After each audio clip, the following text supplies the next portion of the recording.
할렐루야, 할렐루야. 예, 오해 예배에 오신 여러분 주님의 이름 환영하고 축복합니다. 우리 옆 사람 앞뒤 인사하겠습니다. 잘 오셨습니다. 오셨습니다. 새해를 잘 맞이합시다. 새해를 잘 맞이합시다. 예, 우리 사도신경 하심으로 우리의 신앙을 고백드리겠습니다. 나는 전능하신 아버지 하나님 천지의 창조주를 믿습니다. 나는 그의 유일하신 아들 우리 주 예수 그리스도를 믿습니다.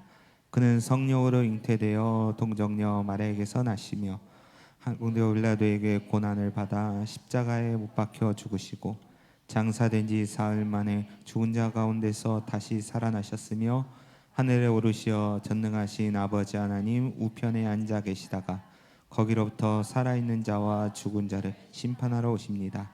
나는 성령을 믿으며 거룩한 공교회와 성도의 교제와 죄를 용서받는 것과 몸의 부활과 영생을 믿습니다. 아멘. 예, 우리에게 향하신 그 하나님의 인자하심과 또 진실하심이 우리에게 영원토록 미칠 줄로 믿습니다. 아멘. 우리 찬양하겠습니다. 우리에게 향하신 여호와의 인자하심이 크고 크도다 크시도다 크고 크도다 크시 우리에게 향하신 1절 다시 찬양합니다. 우리에게 향하신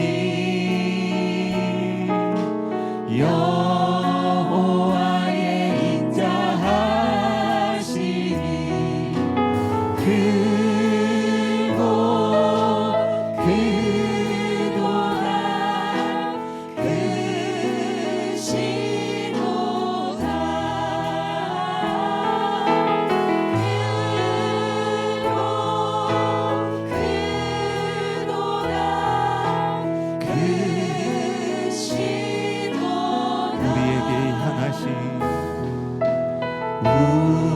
우리에게 향하신 여호와의 진실하심이 여호와의 진실하심이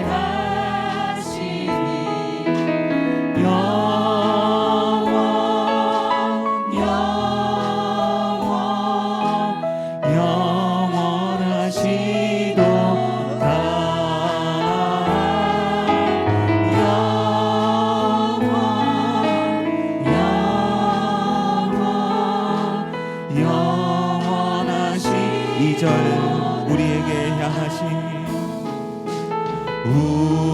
우리에게 향하신 여호와의 진실하심이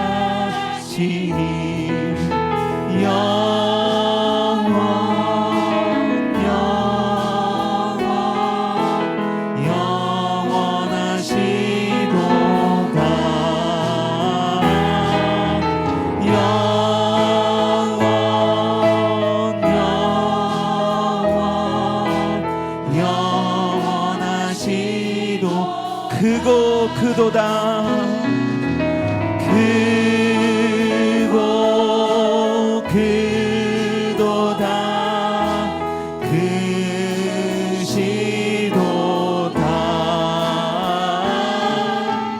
크고 크도다 크시 영원하도다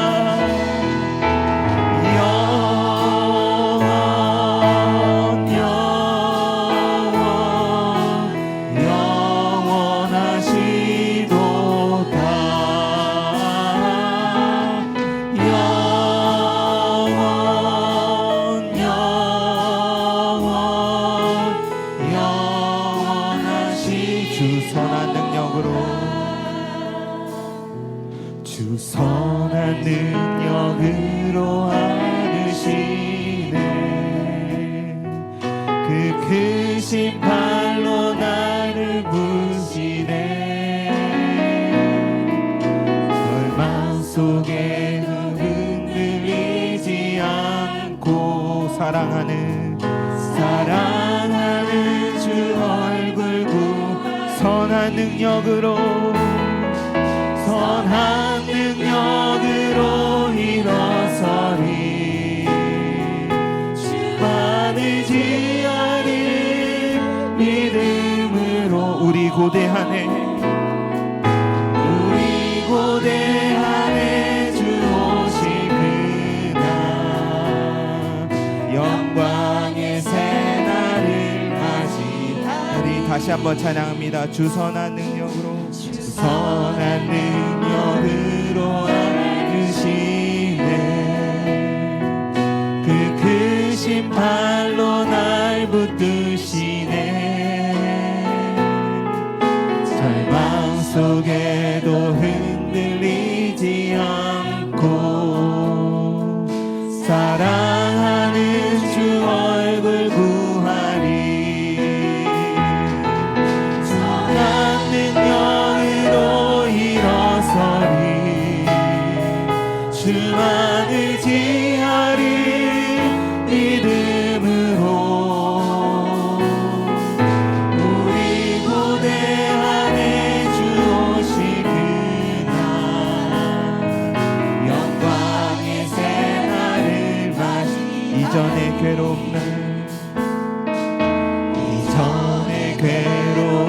날 애워싸고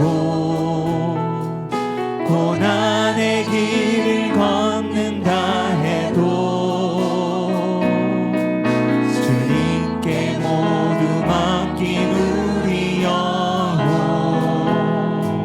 끝내 승리의 날을 맞으리.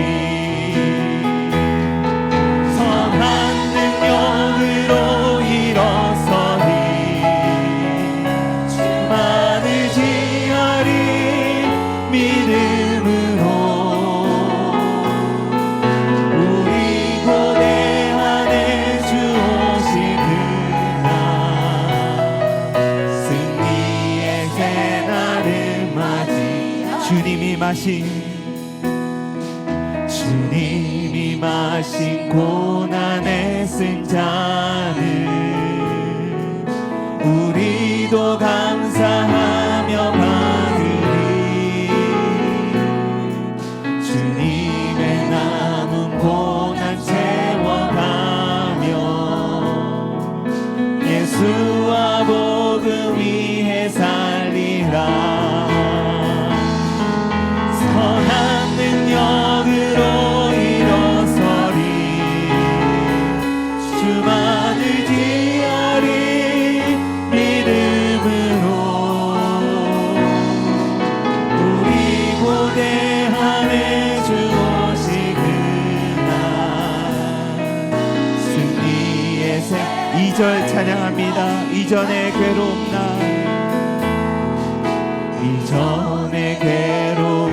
날 애워싸고 고난의 길을 걷는다 해도 주님께 모두 맡긴 우리 영혼 끝내 승리의 날을 맞으리. 선한 능력으로 일어서리. 주만을 지어리 믿음으로. 우리 고대하네 주 오실 그날 승리의 새날을. 선한 능력으로 일어서리. 선한 능력으로 일어서리. 주만을 지어리 믿음으로. 우리 고대하네 주 오실 그날 승리의 맞이하리. 승리의 새날을 맞이하리. 승리의 새날을, 승리의 새날을 맞이하리. 아멘. 하나님께 영광이 없습니다. 아멘. 우리 박수 치면서 함께 찬양하시겠습니다.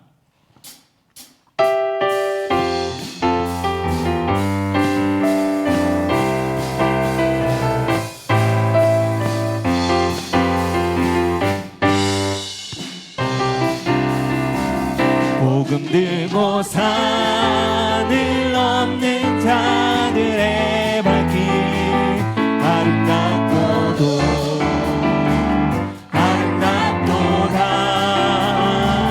평화 전하며 복된 소식을 외치네. 주 다스리시네.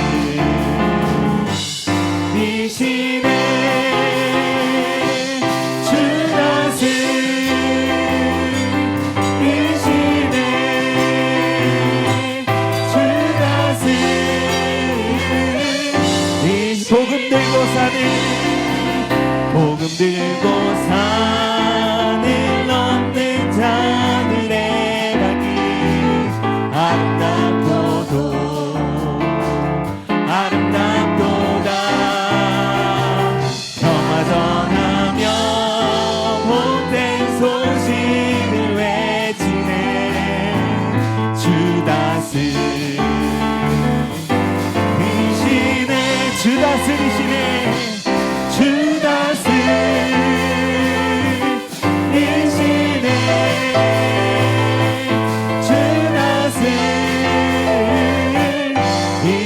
주 다스리시네. 주 다스리시네.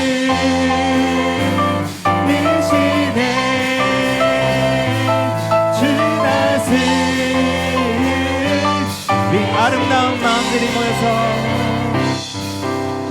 아름다운 마음들이 모여서 주의 은혜 나누며 예수님을 따라 사랑해야지. 우리 서로 사랑해. 하나님이 가르쳐준 한 가지, 예수님의 몸과 같이 사랑해요. 기름 같은 신을 끄트머리고 우리 서로 사랑해. 이 다음에 예수님을 만나면 우리 뭐라 말할까? 그때는 부끄러움 없어야지. 우리 서로 사랑해. 하나님이 가르쳐준 한 가지, 내 이웃을 내 몸과 같이 사랑해요. 기름 같은 신을 끄트머리고 우리 다시 한번 찬양합니다. 아름다운 마음들이 모여서 주의 은혜 나누며 예수님을 따라. 우리 옆 사람에게 하트 날려주세요. 사랑해. 하나님이 가르쳐준 한 가지, 내 이웃을 내 몸과 같이 사랑해요. 미움 같은 신을 끄트머리고 우리 서로 사랑. 이 다음에 예수님을 만나 뭐라고 말하죠? 말할까? 그때에는 부끄러움 없어야지. 우리 서로 사랑해. 하나님이 가르쳐준 한 가지, 내 이웃을 내 몸과 같이 사랑해요. 미움 같은 신을 끄트머리고 우리 다시 한번 찬양합니다. 이 다음에 예수님을 만나면 우리 뭐라 말할까? 그때는 우리 옆 사람 안아주세요. 서로 사랑해야지.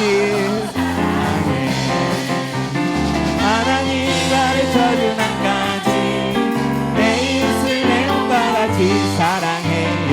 미움 같은 신을 끄트머리고 우리 서로 사랑해. 감사합니다. 하나님께 영광을 드립니다. 한 해가 진짜 눈 깜짝할 새에 다 지나간 것 같습니다. 네, 그 모든 것이 다 하나님의 은혜인 줄로 믿습니다. 그 우리에게 은혜를 주신 그 하나님께 감사하는 마음과 또 앞으로 2025년도를 다시 맞이할 수 있는 은혜로 맞이하게 해주셔서 너무 감사합니다. 그렇게 고백하는 마음으로 우리 같이 은혜 찬양하시겠습니다.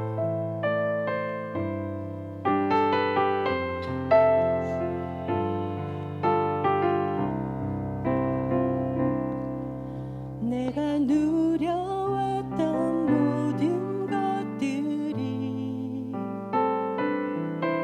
내가 지나왔던 모든 시간이 내가 걸어왔던 모든 순간이 당연한 것 아니라 은혜였소. 아침 해가 뜨고 저녁에 노을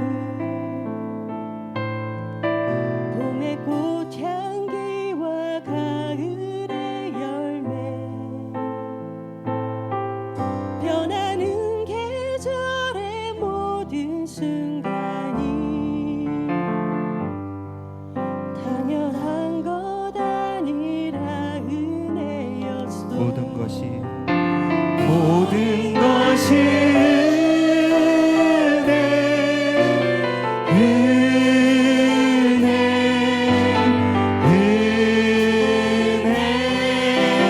한없는 은혜 내 삶에 당연한 건 하나도 없었던 것은 모든 것이 은혜였어. 내가 누려왔던 모든 것들이 내가 지나왔던 모든 시간이 내가 걸어왔던 모든 순간이 당연한 것 아니라 은혜였소. 아침 해가 뜨고 저녁에 노을 봄의 꽃향기와 가을의 열매 변하는 계절의 모든 순간이 당연한 것 아니라 은혜였소. 모든 것이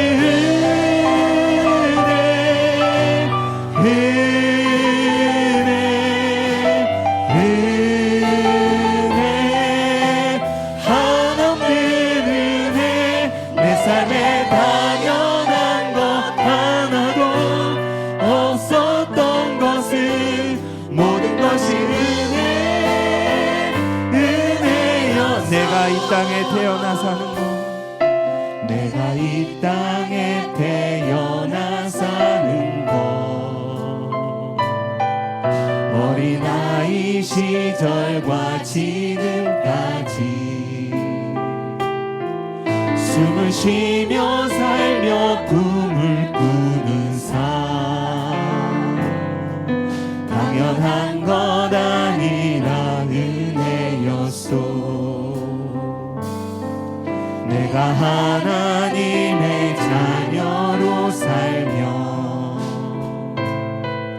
오늘 찬양하고 예배하는 삶 복음을 전할 수 있는 축복이 당연한 것 아니라 은혜였소. 모든 것이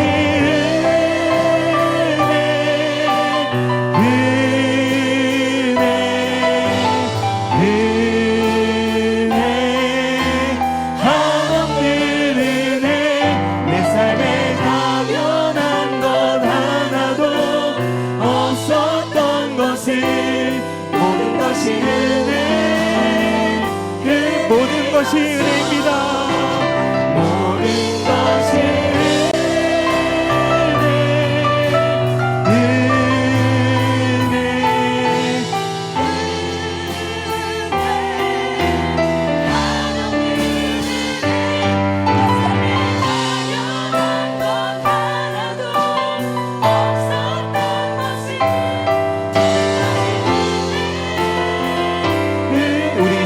기도하겠습니다.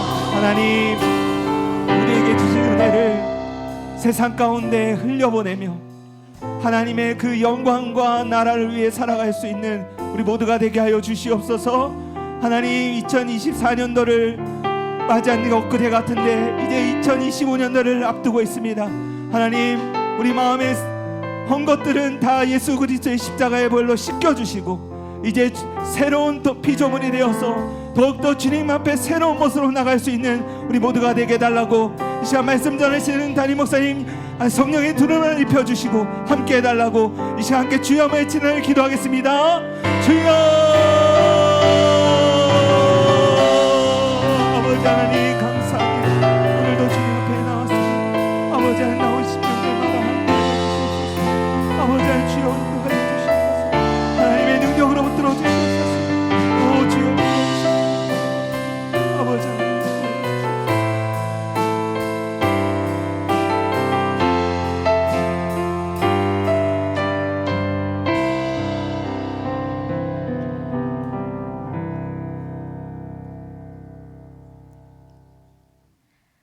사랑과 은혜가 풍성하신 아버지 하나님, 2024년 한 해의 마지막 주일 오후 찬양 예배로 주님 앞에 나오게 하심을 감사드립니다. 올 한 해 동안 우리의 삶을 지켜주시고 인도해 주신 은혜에 마음 깊이 감사하며 이 시간 우리의 예배를 기쁨으로 받아 주시옵소서. 지난 한 해를 돌아보며 우리의 부족함과 연약함을 고백합니다. 주님께 온전히 의지하지 못했던 순간들, 사랑과 섬김보다는 자기중심적인 삶을 살았던 모습들, 그리고 주님의 말씀을 온전히 순종하지 못했던 모든 죄를 용서하여 주시옵소서. 이제 다가오는 새해에는 우리의 마음과 생각이 더욱 주님께 집중되게 하시고 말씀과 기도로 날마다 새롭게 되기를 간절히 원합니다. 사랑의 하나님, 우리 교회를 올 한 해 동안 풍성한 은혜로 채워주신 것을 감사드립니다. 은성교회 모든 성도들이 하나 되어 주님의 몸된 교회를 섬기며 복음을 전하는 일에 힘쓰게 하셨음을 감사드립니다. 특별히 어려움 속에서도 믿음으로 지켜주신 모든 가정과 주님의 위로와 평강을 경험하게 하신 것을 찬양합니다. 주님, 이제 새해를 맞이하며 더 큰 믿음과 비전을 품게 하여 주시옵소서. 믿음이 이김을 경험하며 증거하는 내년 한 해가 되게 하옵소서. 각 기관, 교구, 목장, 성도들의 맡은 자리에서 더욱 충성하며 선한 영향력을 끼치는 자로 살아가게 하시고 우리의 삶이 세상 가운데 주님의 빛과 소금이 되게 하여 주시옵소서. 다가올 2025년에는 더 많은 이들이 주님의 사랑을 깨닫고 구원의 은혜를 누리는 한 해가 되기를 소망합니다. 이 시간 드리는 예배를 통하여 주님의 뜻을 깨닫고 우리의 삶을 새롭게 다짐하는 시간이 되게 하여 주시옵소서. 말씀을 전하시는 김현정 위임 목사님께 성령의 능력을 더하여 주시고 우리 모두가 그 말씀으로 인하여 새 힘을 얻고 은혜를 누리게 하시옵소서. 사랑합니다. 감사합니다. 우리를 사랑하시되 끝까지 사랑하시는 예수 그리스도의 이름으로 기도드립니다. 아멘.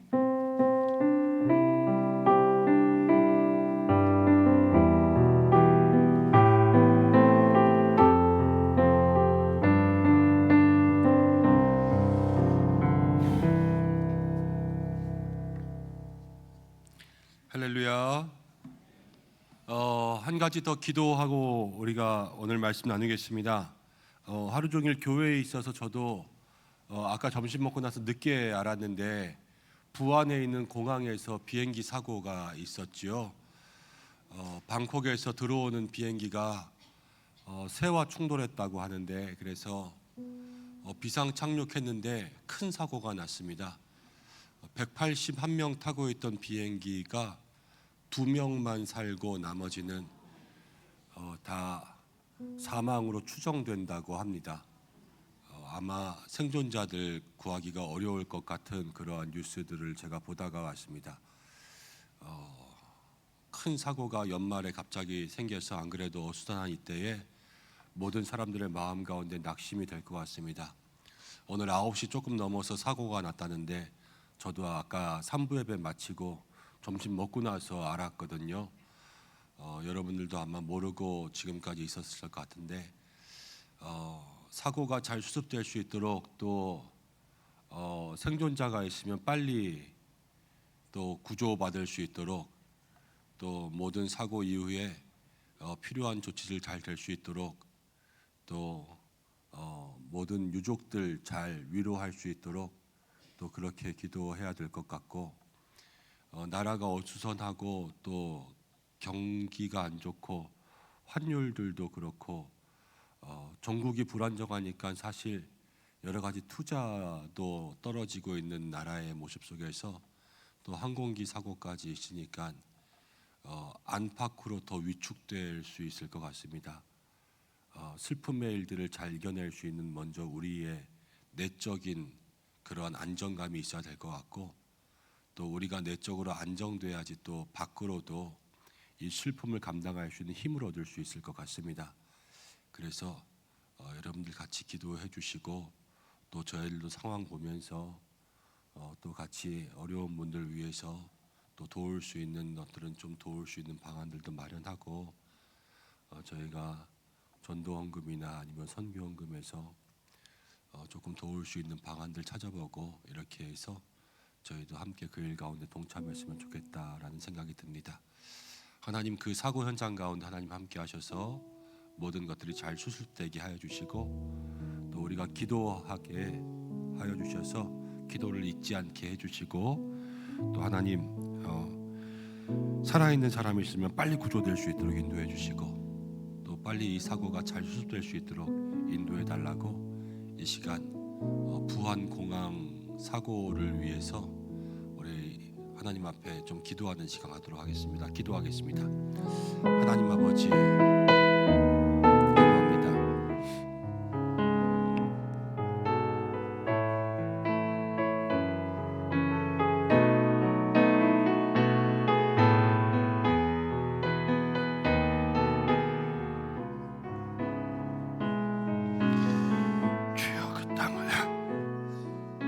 주여 그 땅을 주께서 고쳐주시고, 주님 어찌합니까? 주여 가슴이 답답하고 하나님 어찌할 줄을 몰라 주님만 바라봅니다. 주여, 큰 사고의 현장 가운데 하나님 함께하여 주시옵소서. 하나님 도와주시고 역사해 주셔서 하나님 생존자들이 있으면 빨리 구조될 수 있도록 주여 인도하여 주시고, 하나님 정말로 아직 생명의 불씨가 꺼지지 않은 사람들 빨리 찾아낼 수 있도록 주여 인도하여 주시고, 하나님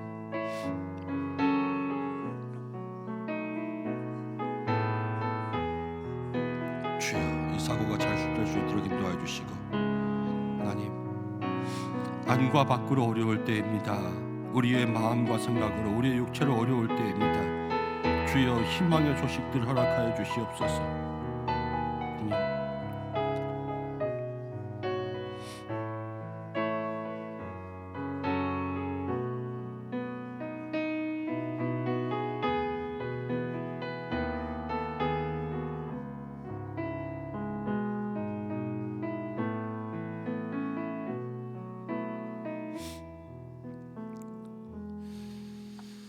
하나님 아버지, 참 안타깝습니다. 이 연말 우린 송년주일에 감사함을 고백하고 있을 이때에 또 하나님 저 부안 땅 그 공항 가운데 슬픔의 사건들을 마주합니다. 많은 승객들 태우고 돌아오던 항공기가 원하지 않은 사고로 추락하고, 그래서 하나님 2명의 생존자 이외에는 아직까지 생존자를 발견하지 못했다는 소식을 듣고 있습니다. 주여 그 땅을 어찌하오리이까. 하나님 도와주시기를 간절히 소망합니다. 아직도 생명이 붙어있는 자들이 있다면 속히 구원될 수 있도록 인도해 주셔서 하나님 한 영혼이라도 더 잃지 않게 하여 주시고, 하나님 그 사고를 잘 수습할 수 있도록 갑작스러운 슬픔 당하는 가운데 있는 모든 유족들, 가족들, 하나님 큰 충격에 빠진 국민들, 하나님 우리 모두가 다 주의 도우심이 필요합니다. 주님 인도하여 주시옵소서. 주님 역사하여 주시옵소서. 그리하여서 하나님의 은혜, 도우심, 긍휼하심이 이 땅 가운데 임하게 하여 주시고, 하나님 세상 둘러보면 좋은 소식 하나도 없고 정말로 주님밖에는 하나님 바라볼 리 없습니다. 주님 우리 모든 나라를 위로하시고 국민들을 위로하여 주시옵소서. 우리의 모든 기도 가운데 응답하실 예수님의 이름으로 기도드립니다. 아멘. 심리학 가운데는 그런 말이 있습니다. 트라우마라는 것이 있어요. 큰 사고와 어려움을 당하고 난 다음에는 그 다음 그것이 트라우마가 되어서 병이 돼요. 외상 후 스트레스 장애라는 그러한 장애가 일어납니다. 그런데 제가 볼 때는 대한민국이 지금 외상 후 스트레스 장애가 모든 국민들에게 있는 것 같아요. TV를 볼 때마다 그 외상 후 스트레스 장애가 있고 사건 사고들을 볼 때마다 우리에게 다 트라우마가 생기는 거죠. 그러면은 다 여러 가지로 위축될 수밖에 없어요. 그런데 이러한 심리적인 불안들을 빨리 치료해야 되는데요. 먼저는 우리 성도님들 여러분들부터 하나님의 위로로 그런 마음들을 빨리 치료하시길 바랍니다. 뉴스 볼 때 한숨만 푹푹 쉬는 것도 외상 후 스트레스 장애예요.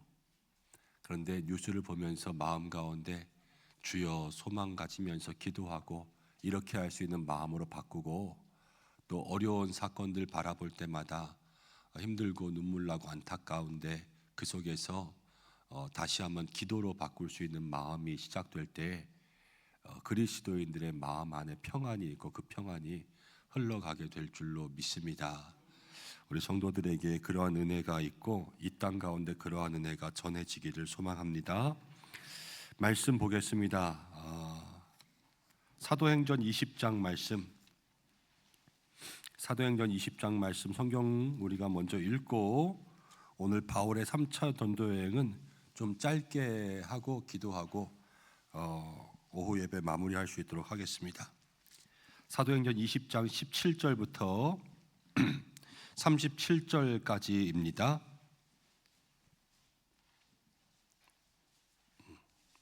사도행전 20장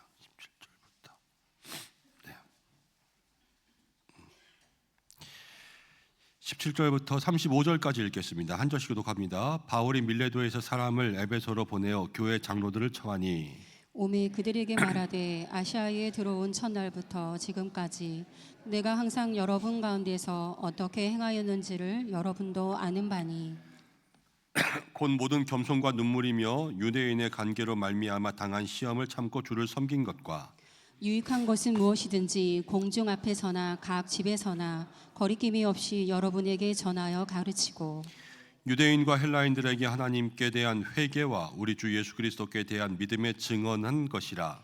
보라 이제 나는 성령에 매여 예루살렘으로 가는데 거기서 무슨 일을 당하는지 알지 못하노라.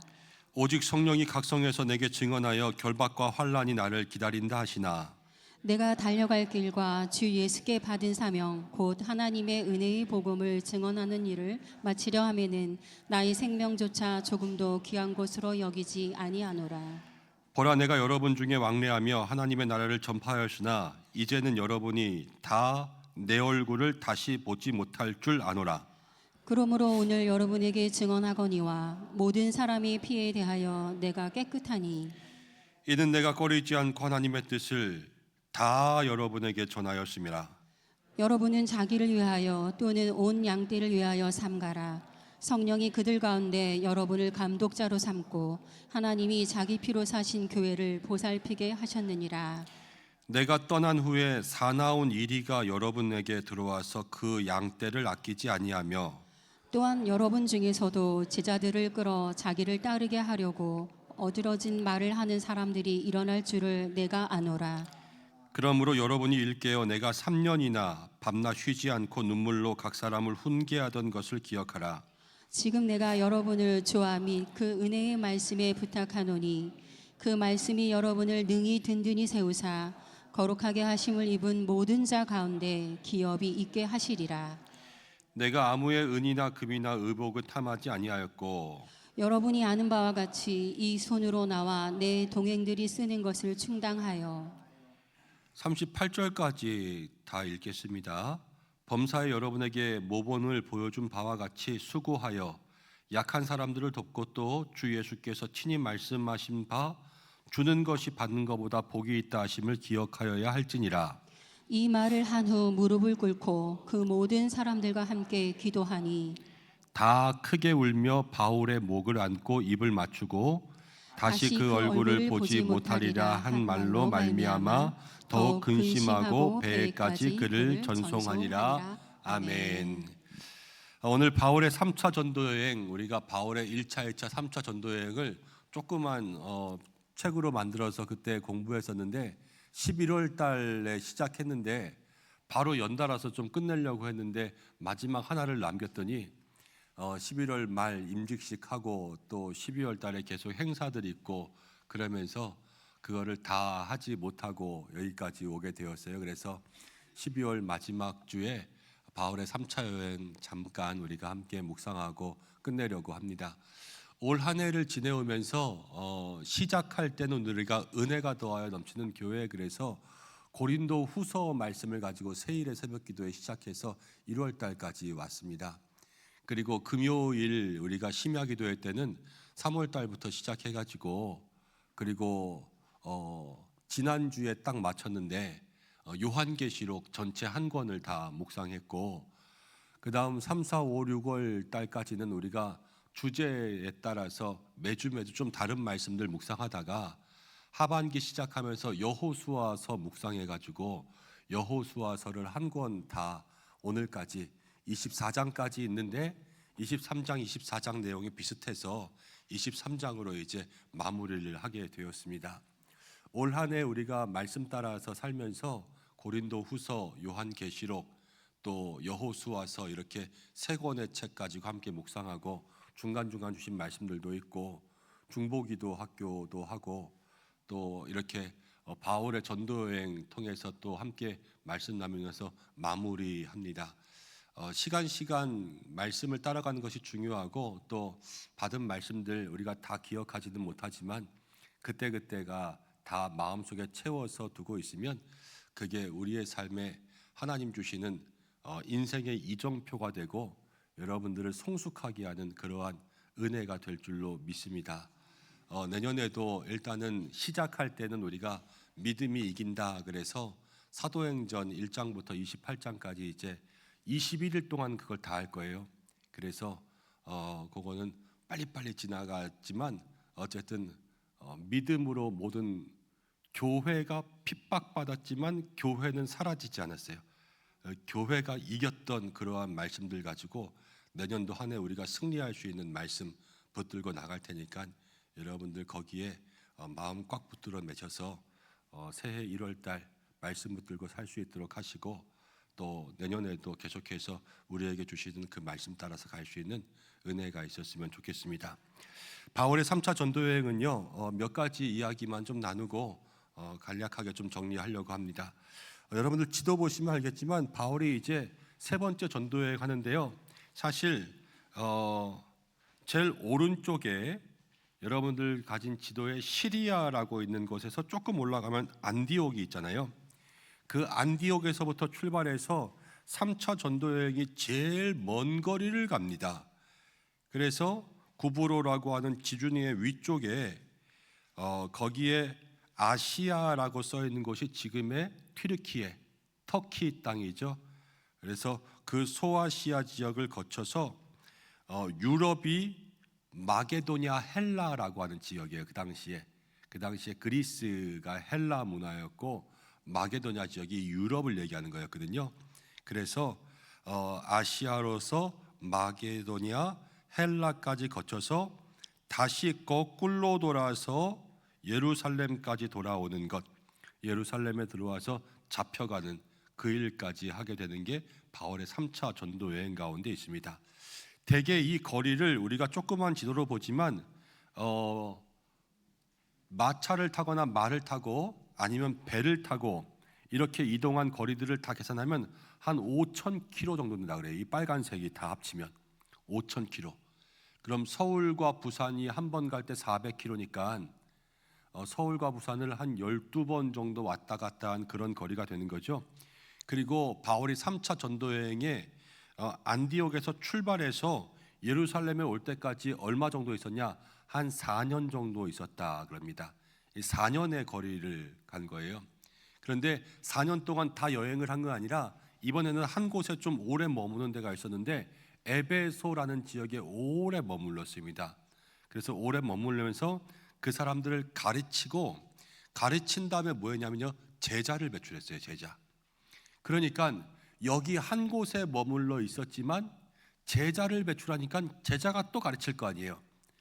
그러니까 혼자 막 돌아다니는 것보다 훨씬 더 많은 열매를 거뒀어요. 여기서 가르쳐서 보내는 것. 그러니까 나 혼자 가서 사람들을 전도하고 또 그들에게 복음 가르치는 것보다 이곳에 있으면서 그 지역 전체에 더 많은 영적 변화를 가지고 오게 되었죠. 그래서 이 사도 바울의 3차 전도 여행을 통하여서도 우리가 선교와 전도 가운데 또 하나의 새로운 패러다임의 변화를 맞이합니다. 그게 뭐냐면 그냥 무조건 가서 복음 전하고 여기서 전도하고 여기서 전도하고 이러던, 어떻게 보면은 쭉 순회하는 전도에서 이제는 그것 가운데 정착해서 그 사람들을 제자로 삼고 그들을 통하여서 또 다른 양육이 일어나게 하고, 그래서 양육과 헌신과 파송, 이게 계속해서 수레바퀴처럼 돌아가게 하는 거죠. 내가 양육하고 헌신시켜서 파송하면 그 사람이 또 파송해서 다시 양육하고 헌신시켜서 파송하고, 이렇게 계속 물레방아를 돌듯이 계속 돌아가서 그 많은 사람들이 주님 앞에 돌아올 수 있도록 하는 그 선교의 새로운 하나의 패러다임이 시작되기도 했습니다. 그러면서 이 시간 가운데는 고린도 교회에 많은 문제가 있었잖아요. 근데 고린도 전서, 고린도 후서를 쓰면서 고린도 교회의 문제를 많이 해결하는데, 바울이 에베소에 3년 동안 있으면서 고린도 교회에 편지를 쓰면서 고린도 교회의 문제를 해결해 주기도 했고, 또 예루살렘을 향한 구제 헌금들을 하는 그러한 시간들도 가졌습니다. 그래서 이 4년의 기간 동안에 머물러 있는 곳은 많이 머물러 있었지만 그것 가운데서 여러 가지 많은 일들을 하면서 또 복음과 예수 그리스도의 이름이 퍼져나가는 그러한 일들, 또 다시 자기를 파송한 그 안디옥 교회 예루살렘을 향하여서 이방 선교의 현장에 그러한 은혜와 열매들이 들어갈 수 있도록 그렇게 계속해서 선교 보고를 하고, 그리고 많이 소통할 수 있는 그러한 모습들을 가지게 되면서 우리 현대 선교에도 많은 영향을 준 그러한 일이 되었다 이야기할 수 있고요. 바울의 선교하면은 빼놓을 수 없는 것은 무엇이냐면, 바울은 정말 죽도록 고생하면서 선교했어요. 근데 이 바울이 3차 전도 여행 가운데서도 환난과 고난이 엄청나게 많습니다. 그런데 바울은 환난과 고난 가운데 우리에게 어떤 모습을 보여주냐면요, 내가 예루살렘에 들어갈 때에 내가 죽기까지 각오하였다라는 그런 일사각오의 모습들을 보여줍니다. 그래서 복음을 위하여서 정말로 죽기까지 순교하는 그러한 바울의 마음, 그것들이 어떻게 생길 수 있었나라는 것들을 한번 생각해 보면 우리들의 신앙 가운데도 큰 도움이 될 것 같습니다. 여러분, 뭐 다 순교해서 다 죽으라 그러는 게 아니라 그 마음이 어떻게 생겼는가를 알아보면 우리가 어떻게 신앙생활 할지를 또 붙잡을 수 있게 돼요. 그래서 그런 내용들 가지고 보겠습니다. 자, 뒷장 넘기면요, 일단 전체적으로 크게는 8개의 지역들에서 우리가 볼 수 있는데, 성경 가운데 여기를 거쳐 여기 갔다, 여기를 거쳐 여기 갔다, 그렇게 그냥 거쳐갔다는 장소도 있거든요. 그런데 이 3차 전도여행 가운데는 제일 길게 쓰여진 장소가 에베소예요. 에베소에서 가장 오래 머물렀으니까 제일 길게 쓰여졌겠죠. 여기서는 브리스길라와 아굴라를 만났습니다. 그래서 브리스길라와 아굴라가 이제 아볼로를 만나면서 예수님을 알게 되었고, 그 아볼로의 제자들을 만났는데 아볼로의 제자들에게 성령의 세례를 베풀고요, 그 다음 두란노 소원에서 날마다 강론하면서 제자들을 양육하고 이적을 행하고 귀신들을 축출하고 마술사 책들을 공개적으로 불사르고 또 신상을 만드는 더메드리오와 그의 추종자들이 소동하였으나 서기장이 무리를 진정시켜서 해산시켰다, 이렇게 이야기를 기록해 놓았습니다. 근데 이런 내용이 있었어요. 그냥 제가 이야기로 할게요. 저를 보시겠습니다. 이제 바울이 에베소라는 지역을 갔습니다. 그런데 그 지역에 바울이 선교하면서 보니까 이미 제자들이 있었는데요. 아볼로의 제자가 있었어요. 그 당시 아볼로라고 하는 사람은요, 성경을 아주 잘 가리키는 명설교가였습니다. 명설교가. 그래서 아볼로의 말씀을 들으면서 예수님을 믿는 사람들이 있었는데, 바울이 그들을 통해서 뭐라고 하냐면 너희가 믿을 때 성령을 받았냐, 이렇게 물어봐요. 이게 사도행전 19장 2절의 말씀이거든요. 에베소에 갔을 때. 그런데 아볼로의 제자들은요, 말씀은 많이 알고 있었지만 성령의 역사를 경험하지 못했어요. 우리가 모른다. 우리는 물 세례는 받았지만 성령의 세례는 모른다. 그럴 때 바울이 그들을 불러서 아니다, 말씀을 아는 사람들은 성령으로 그 일들을 감당해야 된다. 그러면서 그들에게 안수하고 기도하였을 때 성령의 능력이 임했습니다. 그래서 아볼로의 제자들이 성령 충만해졌어요. 이거는 제자들에게 또 하나의 능력이 임한 거죠. 그래서 머리로만 알고 있었던 그러한 예수님을 이제는 확실하게 가슴으로 뜨겁게 믿게 된 거예요. 여러분, 우리가 말씀을 안다라는 것은 머리로만 알고 있을 때가 많습니다. 그 누가복음 마지막에 보면 엠마오로 가는 제자들, 예수님을 만나기 전에는요, 십자가에 달리신 예수님을 알고는 있었어요. 그런데 예수님께서 다가와서 그들 옆에서 함께 걸어가면서 말씀을 풀어주셨을 때 제자들이 한 이야기가 뭐냐면, 예수님이 우리와 함께 계실 때 우리의 마음이 뜨거워지지 않았냐, 이렇게 이야기했거든요. 이 가슴이 뜨거워지게 하는 역사는요, 바로 성령이 그 마음 가운데 충만하게 임할 때 일어나는 역사입니다. 오순절 성령 강림에서도 불의 혀같이 갈라지는 것들이 각 사람들의 머리마다 임했는데요, 성령의 역사는 불의 역사로 표현했어요. 그러니까 이 성령이 임하는 것이 그들에게는 불이 임하는 거죠. 말씀으로 인하여서 지식적으로 냉철하게 알고 있었던 모든 것들을 이제는 더 뜨겁게 알아서요, 머리와 가슴이 하나 되는 그러한 역사가 일어나고, 자기의 힘으로 일했던 것을 능력으로, 하나님의 능력으로 일할 수 있는 그러한 삶으로 변화되는 게 에베소 성령 강림의 사건입니다.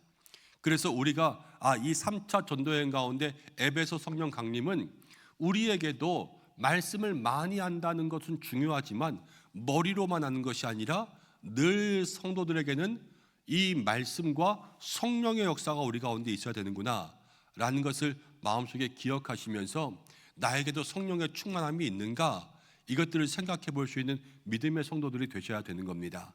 그렇게 에베소에 사람들이 성령 받아가지고요, 막 불로불로 뜨거워졌겠죠. 그렇게 하니까요, 거기서 에베소 성령 강림의 소동들이 일어났습니다. 많은 사람이 예수님을 믿게 되었고, 바울도 거기서 이제 예수님을 가르치면서 그들에게 제자를 양육할 수 있는 그러한 기회들이 생겨서 2년 동안 그곳 가운데 있었더니요, 많은 제자들이 있었습니다.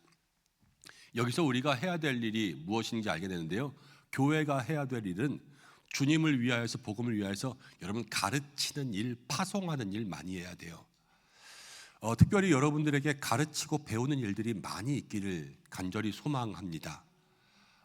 우리 교회가 제가 가만히 보니까요, 말씀을 듣는 일, 그러니까 설교 말씀을 하거나 이렇게 예배 시간에 말씀을 듣는 일에는 제가 지금까지 다녀본 교회 중에 은성교회만큼 집중하는 교회가 없어요.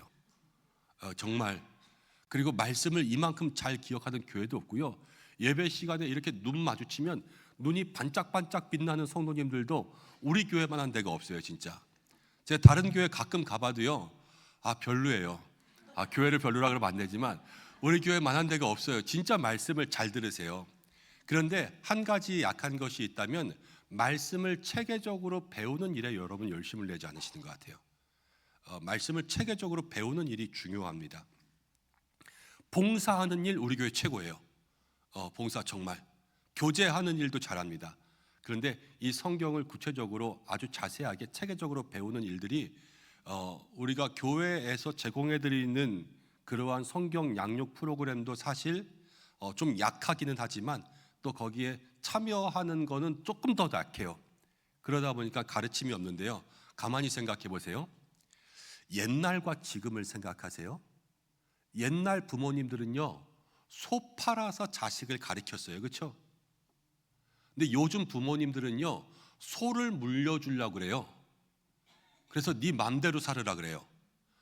아버지가 돈 많이 벌어서 소 있으니까 너는 이 소 키우면서 살면 되니까 그냥 네 하고 싶은 대로 살아라. 그러면서 옛날엔 소를 안 줘도 자식을 가르치려고 그랬는데 지금은 소가 있으니까 그냥 이 자식을 편하게 살게끔 만들어준단 말이에요. 시대가 그렇게 변했어요. 근데 옛날과 지금 이렇게 보면은 옛날 사람들이 더 지혜로운 것 같아요? 지금 사람들이 더 지혜로운 것 같아요? 지금 사람들이 알기는 더 많이 알아요. 그렇지만 인간됨은 옛날이 더 풍부했던 것 같아요. 학교에서 때로는 혼나고 오면 어머니가 그러죠. 네가 잘못했나 보지, 이놈 새끼. 이게 옛날의 이야기였는데 요즘에는요, 학교에서 혼나고 오면 선생님이 너 때렸냐? 이것을 그냥 이렇게 하는 시대가 되어버렸으니까요, 교권이 다 추락했죠. 그러나 성경 말씀에 예수님께서 우리에게 보여주시고 성경이 이야기한 복음의 역사는요, 가르친 거예요. 가르친 거. 가르치고 가르친 대로 행하는 것, 이 두 가지가 정말로 중요합니다. 이게 복음의 능력이고요, 복음의 역사고요, 이것을 통하여서 신앙생활에 성숙하는 거예요. 사도행전 가운데는 이게 너무나도 많이 나와요. 가르치고 행하는 것. 우리가 신앙생활 가운데 여러분 다음 세대와 자녀들에게도 뭐가 중요하냐? 신앙의 유산을 날마다 물려주자 그러는데 뭘 물려줄 거예요? 그러려면 신앙의 유산을 물려주기 위해서 가르쳐야 되고요, 가르친 다음엔 뭐 해야 되냐? 오늘 오전 예배 가운데도 이야기했죠. 책을 안 읽으면서 책 읽으라고 말하는 건 이제 듣지 않는 시대가 되어버렸다니까요. 그래서 솔선수범, 가르치고 행하는 것이 정말로 중요한데 바울은 어떻게 보면 그것을 다 한 거예요. 가르치고 자기가 말씀대로 살고 그러면서 제자들을 파송하니까요, 제자들도 또 가서 가르치고 또 행하고, 그렇게 되면서 믿는 사람의 무리가 많아지는 일들이 생긴 거죠. 여러분들 2025년 새로운 해 가운데는 가르치는 일들도 많이 하시고 배우는 일도 많이 하시고, 그리고 가르치고 배운 대로 살아갈 수 있는 믿음의 시간들이 되시기를 바랍니다. 그리고 11절부터 20절까지를 보면요, 바울이 능력이 충만해서요, 아픈 사람들이 있으면 손수건만 대도 나았어요. 그렇죠? 그 손수건 좀 있었으면 좋았을 텐데 요즘에 아프신 분들 너무 많아서 너무 안타깝거든요. 많이 기도해 주셔서 여러분들 눈물이 손수건 되셨으면 좋겠습니다.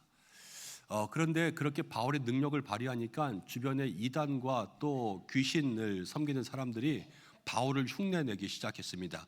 스게와 7 아들들이요, 이제 귀신 들린 사람들을 쫓아낼 때에 예수님의 이름으로 귀신을 쫓아내는 거예요. 근데 그때 말씀 가운데 어떠한 장면이 나오냐? 귀신이 그렇게 이야기합니다.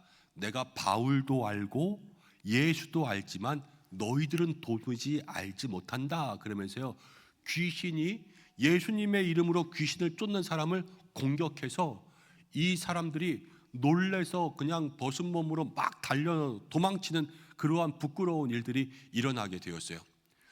여러분, 바울은요, 귀신을 쫓았어요. 예수의 이름으로. 그렇죠? 이 사람들은 예수의 이름으로 귀신을 쫓다가 귀신에게 당했어요. 이 둘의 차이가 뭘까요? 똑같이 예수의 이름으로 했는데요, 이 사람 바울은 귀신이 쫓아나갔고 이 사람들은 귀신한테 쫓겨나왔고, 여기서 우리가 알 수 있는 것은 무엇이냐면 우리가 예수님의 이름으로 무엇을 행한다라는 것은 여러분들이 예수님의 이름을 갖다 쓰시는 게 아니에요. 예수님이 여러분들을 쓰시도록 만들어야 돼요. 그래야지만 능력이 나타나요. 바울이 예수님의 이름으로 나갔잖아요. 그런데 예수님은 바울을 쓰신 거예요. 그렇죠? 이 스게와 7 아들은요, 예수님의 이름으로 나갔는데 예수님이 쓰셨어요? 안 쓰셨어요? 안 쓰셨어요. 예수님의 이름만 입술에서 이야기한다고 다 쓰지 않아요. 말뿐인 성도와 말뿐인 사역자들도 많을 수 있다는 것을 우리가 생각하게 되어 그래서 저와 여러분들의 마음 가운데 소망해야 될 것은 우리가 예수님의 이름으로 살아가지만 주님이 나를 사용하시도록 만들어야 돼요. 그래야지만 우리에게서 능력이 나타날 수 있다라는 것을 여러분들 기억하셨으면 좋겠습니다. 그리고 아데미 신전에 대한 이야기가 나오고 은장색 더메드리오라는 사람이 이제 막 소동을 일으키는 그런 내용들이 나와서 바울의 일행들을 다 핍박하고 공격하려고 합니다. 그런데 그 당시에 이제 그 마을, 그 에베소의 서기관이었던 사람이 이제 모든 소동들을 다 잠재우고 바울을 풀어줍니다. 그런데 뭐라고 이야기했냐면 이렇게 이야기해요. 바울이 아데미 신전에 해를 입힌 게 있냐? 바울이 아데미 신전 가운데 무슨 너희에게 조각상을 파괴한 게 있냐? 아니면 우리가 드리는 예배를 방해한 게 있냐? 아무것도 없지 않냐? 그냥 자기가 증거하는 예수님을 전한 일밖에 없는데 우리가 뭔 죄로 그를 잡아들이냐? 이렇게 이야기합니다. 가끔가다 뉴스에 웃지 못할 그러한 뉴스들이 나오는 게 뭐냐면 아주 오래된 유명한 절 벽에다가 예수천당 불신지옥 빨간 글씨로 이렇게 써놓고 그 절에 이렇게 부처상 있는 거에 가끔가다 기독교인들이 저거 다 이단이라고 발로 차서 부서뜨리고 그래서 잡혀가는 그러한 일들도 가끔 나올 때가 있습니다. 그런데 바울은요, 아데미 신을 섬기는 신전에 아무런 해도 가하지 않았지만 그들에게 엄청난 타격을 줬어요. 그래서 그 모든 마을 사람들이 바울을 고발하려고 했어요. 아무것도 하지 않았는데. 그런데 아무것도 하지 않은 게 아니죠. 바울은 보이지 않는 영적인 것으로 그들과 승부한 거예요. 그래서 영적인 싸움에서 이긴 거예요. 그러니까 아데미 신전은 그대로 있었지만 그 신전이 막대한 손해를 입잖아요. 이거는 바울이 가지고 있던 거룩한 영향력이 있지요. 여러분, 우리도 때로는 과격한 사람들이 될 때가 많습니다. 특별히 다른 종교에 대해서 말이지요. 그렇지만 그 과격함들이 우리 속에서 행동으로 나타나는 과격함들이 아니라 여러분들의 마음 가운데 영적인 의분이 되시기를 바랍니다. 그냥 막 갖다 싸우는 게 아니라요, 똑같이 도둑질을 해도 옛날에 임꺽정, 홍길동은 의적이라 그랬어요. 의적. 우리가 마음속에 똑같이 격분을 해도 의분이라는 게 있을 수 있거든요. 그런데 이 모든 다른 종교와 우상, 이단들을 보면서 우리가 의분하는데 그 의분은 뭐로 나타나야 되냐면 그들을 해하는 행동이 아니라 영적으로 싸우는 행동으로 나타나야 돼요. 그래서 그것을 위해서 많이 기도할 수 있는 그러한 저와 여러분들 되어야 되고, 그리고 특별히 이 주변 위에서 많이 기도해 주셔서 이 주변에 이단들이 사라질 수 있도록 그렇게 여러분들 기도해 주시고, 또 이제 따뜻해지면 전도도 할 건데 이단들 엄청 열심히 전도합니다. 요즘에 우리도 함께 전도하면서 영적 전쟁을 해야 되고, K-팝, K-문화 이런 것들이 요즘에 다 유행이잖아요. 그래서 K-드라마 같은 거 넷플릭스에 전 세계로 뻗어가지 않습니까? 오징어 게임 전 세계에서 유행했잖아요. 그래서 많은 사람들이 한국말 알고요, 또 한국 문화에 대해서 알고 싶어 합니다. 그래서 K-드라마, K-팝 다음에 요즘 세계로 뻗어나가는 게 뭔지 아세요? K-2단이에요. 한국 2단들이요 요즘에 겁나게 나갑니다. 외국 사람들이 옛날에는 영어를 모르면 전도를 할 수가 없었어요. 그런데 이제는 외국 사람들이 한국말을 아니까요, 한국말로 선교를 할 수가 있어요. 기쁜 소식, 구원파, 박옥수, 신천지, 여호와의 증인, 하나님의 교회, 여러분 단기 선교 우리보다 더 많이 갑니다. 그리고 계속해서 해외에 있는 학생들 불러와서 여기서 템플 스테이 시키듯이 자기네는 이 막대한 예산들이 있으니까요, 불러와서 여기서 먹이고 재우면서 가르쳐서 다시 내보내요. 한국 문화 체험으로. 이 문화의 교류 속에서 이단들은요 벌써 발빠르게 엄청나게 움직이고 있어요. 근데 한국 교회 선교사들은 점점 줄어가고 있고 한국 교단 선교사들도 줄어가고 있어요. 우리가 2월 달에 인도네시아 발리 선교 가는데 여러분들도 기도를 많이 해주시고 또 늘 선교와 전도에 대한 것들은 우리가 소홀히 하면 안 되고 줄이면 안 돼요. 우리가 똑같이 유지하기만 해도 이단은 져요. 사실은 이단은 날마다 키울 거기 때문에. 그렇기 때문에 우리 한국 교회가 정말로 여기에 대해서는 영적 각성들이 있어야 돼요. 저 이단들에게 영혼들을 뺏기지 않아야 되겠구나. 그리고 영적 전쟁은 이겨야 되겠구나. 이것들을 여러분들이 마음 가운데 가지고 또 많이 기관이든 목장이든 기도할 수 있는 그러한 움직임들이 있으셨으면 좋겠습니다. 자, 그러면서 여기서 에베소에서 3년 동안 열심히 가르치고 두란노 소원에서 사역하고 그러면서 그 에베소라는 지역을 변화시켜 버려요. 영적 싸움 가운데 이겨서 영적으로 점령하는 거죠. 점령하는 거. 영적 점유를 해가는 거예요. 그럼 그 땅을 이제 누가 다스리냐? 하나님이 다스리는 거예요. 복음이 통치 하나님 다스린다. 우리도요 가정이 똑같아요. 여러분들 가정에서요 나 혼자 예수 믿습니까? 나 혼자 예수 믿는다고 가족들에게 이 교회도 안 다니는 것들이 그러면서 밥도 안 주고 그럴 수 있어요? 없어요? 없죠. 밥은 더 잘 줘야 되죠. 사랑으로 섬기고 사랑으로 용납하고 그러면서 대신 뭘 해야 되냐? 이 가정을 영적으로 점유해 나가는 거예요. 그래서 거기를 하나님이 다스리실 수 있도록 그렇게 만들면 우리 집이 하나님의 집 되는 거죠. 살면 그 사람 집 아닙니까?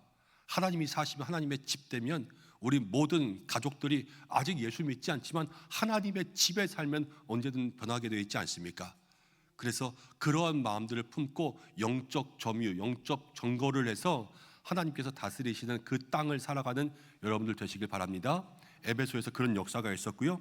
그 다음에 이제 마게도냐와 헬라로 갔습니다. 계속 공격하는 자들이 있었어요. 공격하는 자들. 그래서 가고 싶은 곳을 막힐 때가 있었습니다. 여기로 가고 싶으면 막히고 저기로 가고 싶으면 막혀요. 그런데 그럴 때마다 하나님께서 그것들을 열어주시는 그러한 은혜가 있었습니다. 하나님께서 그 막음을 통하여서 간 곳에 은혜가 있게 하고 막음을 통해서 간 곳에 은혜가 있게 하고 예수님도 그럴 때가 있었어요. 예수님도 갈릴리 호숫가에서 제자들과 함께 말씀 전하고 배를 타고 이쪽으로 건너가고자 하는데 풍랑이 막 일었습니다. 그래서 원래 가고자 했던 곳으로 가지 못하고 게네사렛이라고 하는 다른 곳에 갔어요. 근데 거기에서요 많은 병자들을 만났습니다. 그래서 그들을 다 고쳐주게 되었어요. 물론 여기에 가서도 놀라운 은혜가 있었겠지요. 그렇지만 돌아간 곳에서도 은혜가 있었다라는 거예요. 오늘 제가 한 분 새가족 성도님을 만났습니다. 그 성도님은 원해서라기보다는 상황 때문에 어쩔 수 없이 다른 교회를 찾게 되었던 그런 분이셨더라고요. 그런데 그 속에서 자기가 원한 것은 아니지만 또 그렇게 상황이 만들어준 곳에서 새로운 은혜가 있을 수 있는 것 아니겠습니까? 하나님께서 이곳 가운데 예비한 은혜를 찾아가십시오. 같이 축복하고 말씀 나누었는데 우리 모두에게도 그런 은혜를 누릴 수 있는 거죠. 그리고 또 세 번째 드로아라는 곳에서는 바울의 설교를 듣다가 졸아서 유두고라는 사람이 3층에서 떨어져서 죽었습니다. 여러분 설교 시간에 졸지 마시기 바랍니다. 죽어요. 네. 설교 시간에 졸다가 죽었다니까요. 우리 교회는 죽는 분 없으시기를 바랍니다. 그런데 바울은 살렸어요. 그렇죠? 저는 못 살려요. 그러니까 안 돼요 절대. 말씀 가운데 피곤할 수도 있죠. 이 유두고가 주는 교훈은 그거예요. 피곤한 건 어쩔 수가 없어요. 그렇지만 거기서 졸다가 그 말씀에 집중하지 않아서 안타까운 일이 일어나는 거고, 그렇지만 바울의 능력과 또 하나님의 긍휼하심은 이 사람에게 다시 한번 기회를 주는 거죠. 여러분 우리도 늘 하나님께서 우리에게 새로운 기회를 또 주시고 또 주세요. 그래서 그 기회들을 마음 가운데 새기고, 육신의 약함은 늘 우리를 다 붙잡습니다. 밤새 일하고 주일날 교회 와서 안 좋을 수 있는 사람은 없어요. 그건 어쩔 수 없어요. 그러면 우리의 육신들의 그러한 모든 부족한 부분들을 잘 채우고 또 그 마음속에, 그런데 그런 거 있어요. 내가 어저께 밤새고 왔으니까 온 것만 해도 다행이지, 나 몰라 푹 이러고 있는 게 아니라 그래도 그 가운데서 하나님께 집중하려고 있는 마음들을 가지고 있으면 하나님 늘 우리의 마음을 이해하신다는 거예요. 하나님이 이해 안 했으면 유두고를 살리셨겠어요? 잘 죽었다 그랬겠죠. 그러면서 세세 무궁토록 기억하게 하겠죠. 설교 시간에 졸면 죽는다. 그런데 그게 아니라 하나님은 다시 용서하시고 회복시켜 주시는 그것들을 생각하면 우리도 늘 그 하나님의 은혜 가운데 회복돼야 되겠죠. 자, 미둘레네 또 밀레도 이렇게 다 계속해서 바울이 가면서 복음 전합니다. 근데 밀레도라는 곳에서는요, 바울이 이제 자기의 삶에 어떤 이 선교의 위험들이 극에 달하는 것을 마음속에 느껴요. 그래서 내가 주님 부르심 가운데 순교할 수 있겠다, 이런 마음을 갖게 됩니다. 그래서 에베소에서 이제 자기가 3년 동안 있었는데 거기 장로님들을 불러서 고별 설교를 하고요. 이제 그들에게 다시는 못 볼지 모르겠다, 이렇게 완전 작별을 하는 거예요. 근데 그때 바울이 뭐라고 이야기하냐? 사도행전 20장 24절, 이거 아주 중요한 말씀이에요. 20장 24절 함께 읽어보겠습니다. 시작. 내가 달려갈 길과 주 예수께 받은 사명 곧 하나님의 은혜의 복음을 증언하는 일을 마치려 하면은 나의 생명조차 조금도 귀한 것으로 여기지 아니하노라. 힘든 일이 기다린다고 하지만 나의 생명조차 조금도 귀한 것으로 여기지 아니하노라. 이게 바울이 우리에게 보여준 바울의 사명이었어요. 지금 힘든 것, 고난, 내가 잡혀갈 것, 그거 있는 걸 알아요. 그런데 그것까지도 나는 두렵지 않다라는 거예요. 이게 사명이거든요. 사명. 여러분, 그런데 우리가 사명 이야기하는데 사명은 억지로 생기는 게 아니에요. 사명은 우리의 마음을 통하여서 우리가 자연스럽게 그 사명을 감당할 수 있게 되는데요. 자녀분들 사랑하시죠? 그렇죠? 자녀분들 사랑하죠. 자녀가 잘못해서 다쳤어요. 그래서 한쪽 눈을 다쳤어요. 그런데 누가 눈을 빼주면 살겠대요. 그럼 여러분들 눈 주시겠어요? 안 주시겠어요? 아까우세요? 그 주죠. 당연히. 그거 왜 안 주겠어요? 그렇죠? 주죠. 저 같아도 줄 거고 여러분들 다 주실 거예요. 여기서 안 줄 부모는 없을 거예요. 사랑하면은 다 줘요. 근데 우리에게 여러분 생각해 보세요. 사랑하면서 살라고 그러는데 사랑하는 게 우리의 사명이에요. 그렇죠? 사랑하는 게 사명이에요. 우리 주변에 힘들고 어려운 사람들이 있단 말이에요. 때로는 우리 자식이 아니라도 다 한쪽 눈이 필요한 사람들이 있을 수도 있고 우리도 한쪽 눈 있으면 대충 살 수 있어요. 그렇다고 여러분들 내가 눈 줄까? 누구 좀 눈 줄 사람 있나 좀 찾아볼까? 이렇게 고민하는 분 있습니까? 없습니까? 없죠. 내가 눈을 주고 싶은데 혹시라도 나중에 내 자식이 다치면 그거 줘야 되기 때문에 아껴두고 있어야지, 이렇게 생각하는 사람도 없죠. 네. 그러니까 사명은요, 내가 사명을 가지고 산다고 해서 그 사명을 감당하는 게 아니에요. 사명은요, 사랑하는 마음을 가지고 있으면요 그 일을 감당하게 되어 있어요. 그런데 이 사랑하는 마음은 두 가지를 통해서 나타나는데요, 첫 번째는 예수님을 사랑하는 마음이 있으면 사명은 저절로 감당하게 되어 있어요. 그리고 두 번째는요, 정말로 사랑하는 사람들을 마음 가운데 품고 있으면 그 사명은 저절로 감당하게 되어 있어요. 여러분, 목사가 교회 와가지고 내가 이 교회를 위해서 목숨 바쳐야지, 그러면요 목숨 못 바쳐요. 얼마나 힘들고 얼마나 피곤한데요. 그런데 그런 생각 하나도 하지 않아도요, 정말로 예수님 사랑하면요 교회를 위해서 뭐든지 해요. 그리고 교회도 마찬가지예요. 교회를 사랑하는 마음이 있으면 시키지 않아도 뭐든지 해요. 그런데 처음에 그 사랑하는 마음이 없이 저는 교회를 위해서 뭐든지 하겠습니다, 이러면요 절대로 못해요. 가정도 마찬가지예요. 결혼했으니까 이 남편을 사랑하지 않는데 그냥 결혼해서 법적인 부부니까 내가 당신을 위해서 당신이 해달라는 거 다 해주겠습니다. 그럼 그거 하다가 스트레스 받아서 암 걸려서 죽어요.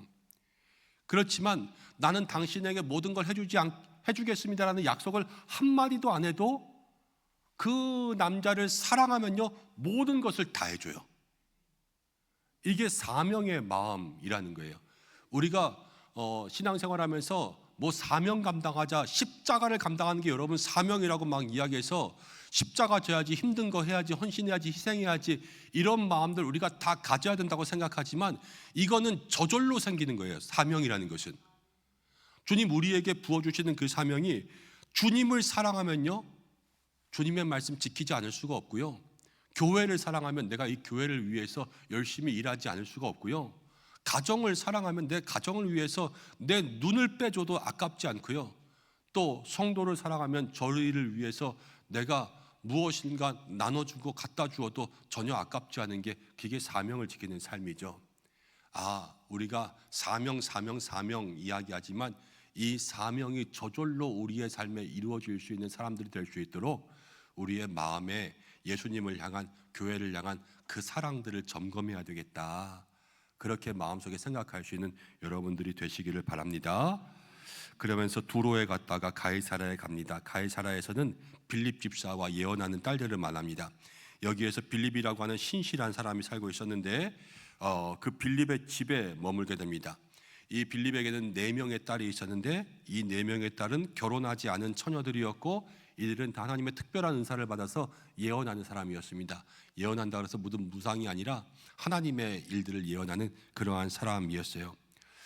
빌립이라는 사람은요 초대교회의 7집사 가운데 한 사람이었죠. 그런데 이 빌립 집사의 딸들도 하나님께 신실하게 쓰임받는 사람들이 되었습니다. 하나님께서 사람들을 사용하실 때에 정말로 그들의 깊은 영적인 헌신, 또 그들의 순결한 마음들, 이것을 통하여서 하나님께서 사용하여 주십니다. 그런데 그 집에 머무는 동안 아가보라는 한 예언자가 와서 바울에게 이야기해요. 이제 자신의 허리띠를 풀어서 바울에게 묶어주는 거죠. 그러면서 이야기합니다. 예루살렘에 들어가면 유대인들이 이제 너를 이렇게 묶어서 이방인들에게 넘겨줄 것이다. 그는 예수님을 믿지 않는 유대인들, 그리스도인이 아닌 유대인들이 바울을 결박해서 로마에게 넘길 것을 예언해 줬어요. 알려준 거예요. 그래서 예루살렘에 가지 말라 이렇게 간곡히 말렸습니다. 저도 내년에 2월 달에 치앙마이를 좀 갔다 와야 돼요. 저희 교회에서 올해부터 이제 시드 코리아라고 하는 선교회가 있는데 한 27명 정도의 선교 가정들을 후원하는 시드 인터내셔널에서 코리아를 담당하는 그러한 선교회인데요. 당회랑 같이 연결해서 얘기해서 저희가 올해 12월 달부터 그 선교회 이사 교회가 되었어요. 그래서 지금 한국 교회 내에 조금 영향력이 있는 분들과 함께 선교에 대한 일들을 감당하자, 그래서 저희가 후원하고 또 이사 교회가 되었는데 내년 2월 달에 이사회가 있어서 같이 치앙마이에서 선교 대회 하면서 그렇게 다녀올 일정들이 잡혔어요. 그런데 딱 오늘 또 비행기 사고 나니까 여러분들 또 걱정되실 거 아니에요. 그럼 가지 말라 그럴 수 있죠. 당연히 그럴 수 있죠. 예루살렘에 들어갈 때도 지금 이 사람들도 바울에게 가면 잡혀, 가지마 그러면서 눈물로 만류했어요. 근데 바울이 이렇게 이야기합니다. 사도행전 21장 13절이에요. 21장 13절. 여기도 한번 읽어보겠습니다. 시작. 바울이 대답하되 여러분이 어찌하여 울어 내 마음을 상하게 하느냐. 나는 주 예수의 이름을 위하여 결박당할 뿐 아니라 예루살렘에서 죽을 것도 각오하였노라 하니. 그렇습니다. 바울이 대답하되 여러분 어찌하여 울어서 내 마음을 상하게 하느냐 그랬습니다. 바울 좀 매정한 것 같기도 해요. 울면 이해한다 그럼 될걸 왜 울어서 내 마음 상하게 하냐 이렇게 이야기하는데 바울의 속마음이 결연했기 때문에 그래요. 나 꼭 가야 돼. 그리고 결박하기도 두려워하지 않고 내가 죽을 각오도 하고 간다. 이 바울의 결연한 마음이 여기 가운데 확실하게 드러나고 있죠. 그런데 이 바울의 사명, 죽기까지 감당한 마음은 다른 게 아니었어요. 주님을 위하여, 주님을 사랑해서, 그래서 이 마음이 생긴 거예요. 다른 것 때문에 죽어야지 그런 게 아니라 주님을 사랑하니까 죽어도 내가 주님을 위하여서 무엇인가 하겠다라는 그러한 마음이 있었던 것이죠. 그게 바울의 4,000km에서 5,000km 되는 그러한 3차 전도 여행과 또 4년 이상에 걸친 오랜 기간 동안에 집에도 가지 못하고 있었던 그러한 선교 여행과 많은 환난과 핍박 가운데 있었던 그러한 선교 여행과 또 죽음의 위험이 다가오는 선교 여행 가운데 오직 유일한 바울의 믿음의 힘이 되었고요. 사람들은 바울을 핍박했습니다.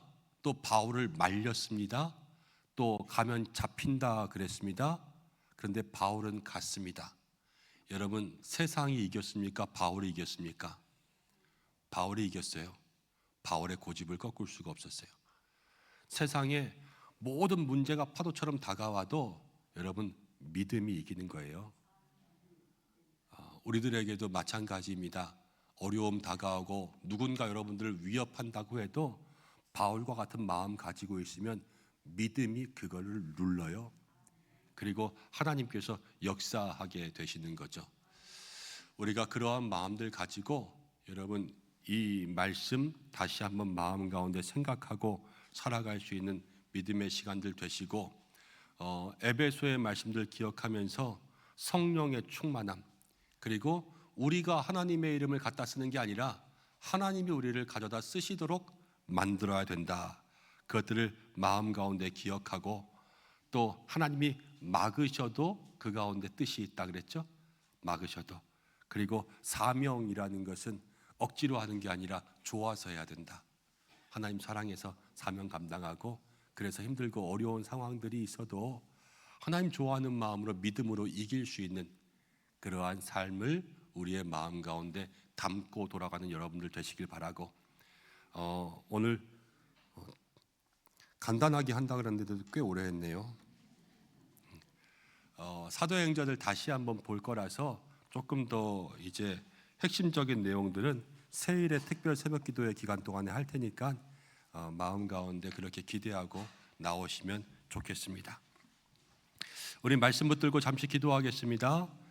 오늘 시작할 때부터 좋지 않은 뉴스 가지고 우리가 함께 기도했는데, 하나님 우리의 마음속에 늘 이 복음을 위해서 힘들고 어려운 상황이 있어도 기도하기를 잊지 않는 성도들 되게 하여 주시고, 성령에 붙들려 살고 또 하나님이 우리를 쓰시는 사람 되고, 우리가 때로는 막혀도 하나님이 열어주실 길 소망하고, 억지로 사명 감당한다고 되는 거 아니라 하나님을 사랑하는 마음으로 저절로 사명 감당할 수 있는 그러한 사람들 되게 하여 주시고, 힘들고 어려운 일 우리에게 닥쳐온다고 하나, 그러나 바울은 거기에 굴복하지 않았어요. 우리도 믿음의 사람으로 힘들고 어려운 해가 다가온다고 하나 우리 실망하지 않을 수 있잖아요.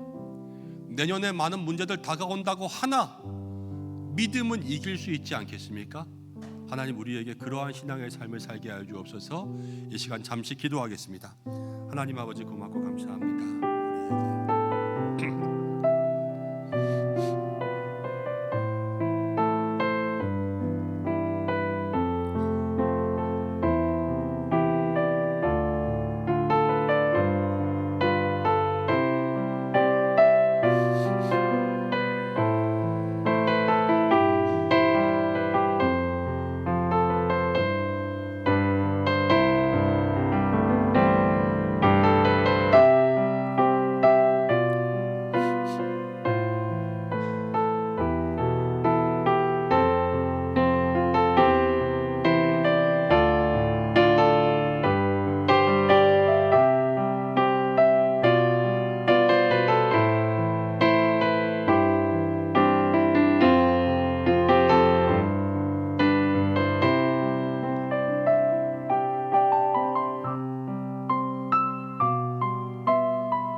하나님 아버지 고맙고 감사합니다.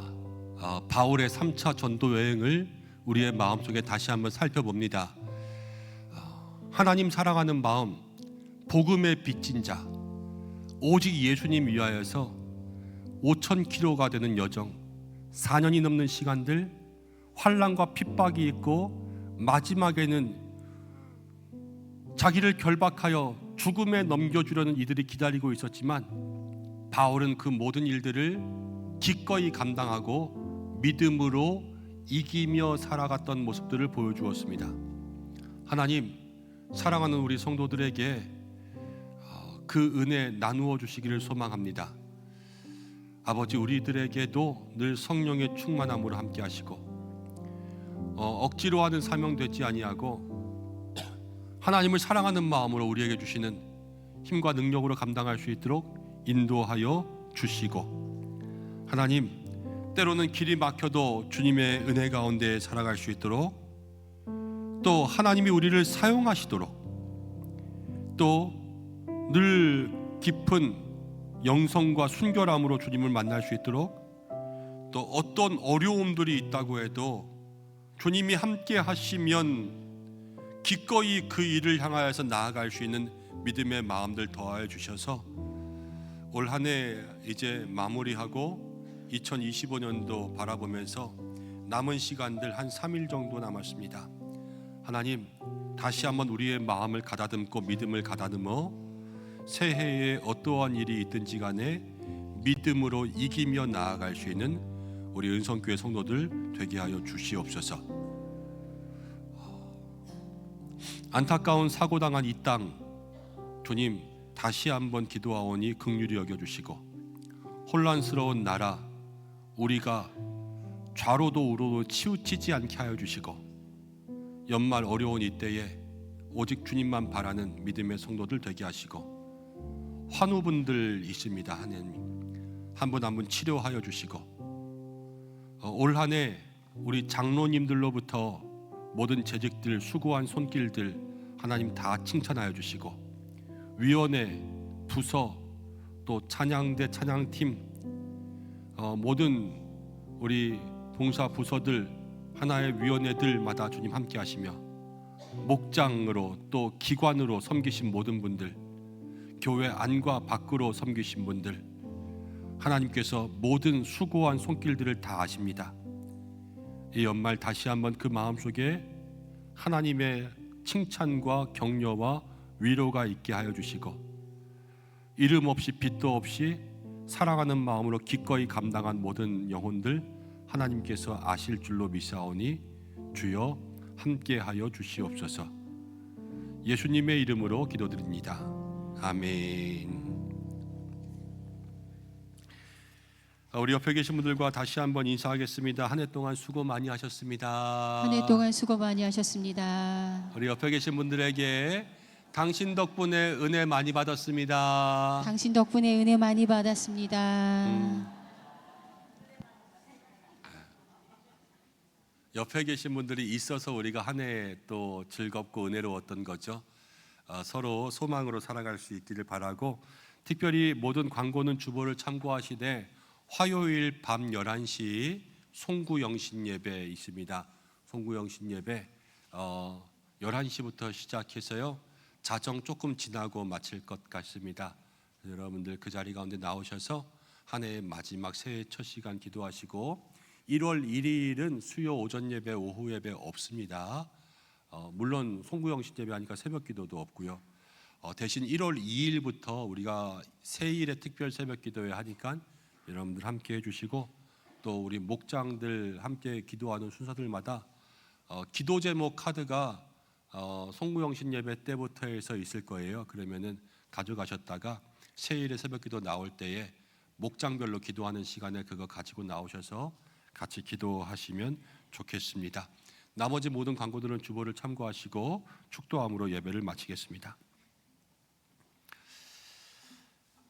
이제는 우리 주 예수 그리스도의 은혜와 하나님의 사랑하심과 성령의 인도, 위로, 교통하심이 2024년 12월 마지막 송년주일에 이 오후 찬양 예배를 드리며 주의 은혜, 도우심, 여기까지 함께 하시며 앞으로도 함께 하실 소망을 채우며 살아가는 우리 은성의 모든 성도들과 우리는 여기서 평안한 마음으로 예배드리지만 저 부안 공항에 사고당하여 힘들고 어려움 가운데 있는 모든 사고자들과 또 유족들, 지금도 구조 작업에 열을 내고 있는 모든 수고하는 손길들 위에와 이 혼란스러운 나라 위에 또 모든 환우들 위에 다가올 새해에 기대하고 소망하는 모든 믿음의 영혼들 위에 모든 선교지 위에 함께 하시기를 간절히 축원하옵나이다. 아멘.